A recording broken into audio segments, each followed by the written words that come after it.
अखर मां दीदार उनड़ जी रिपोर्ट मूजिब बबरलो जे ॻोठ कंगानी मस्तोई जे रवासी शेख बिरादरी जी मसमात बशीरा ख़ातून पंहिंजे मुड़ुसु राशिद मस्तोई ऐं इलाइक़े जे बासर मस्तोई बिरादरी जे मुबैना ज़ियातनि ख़िलाफ़ सखर प्रेस क्लब वारो एहतजाज कयो आहे।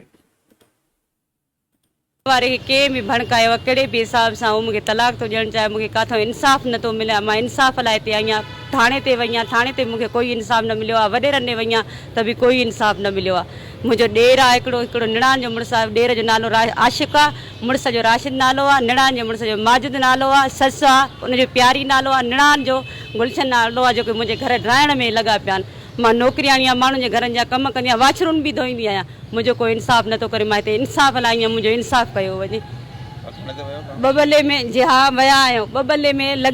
कंगाली आहे उन ॻोठ आहे असांजो जेके मुंहिंजा सावरा रहंदा आहिनि मूंखे इंसाफ खपियो वञे मुझे का लेडीज़ पुलिस जी भी ऑफर ॾियो या कोई भी मूंखे धमकियूं था ॾियनि दहमान था ॾियनि मुंहिंजा मां कम ते थी अचां मुंहिंजा सामान पोयों खणी था वञनि। अॻ में मुंहिंजी शादी थियल हुई मुंहिंजो पूरो ट्रक सामान जो मुंहिंजो मुड़ुसु खपाए खाई वियो आहे सोन ज़ेवर हर शइ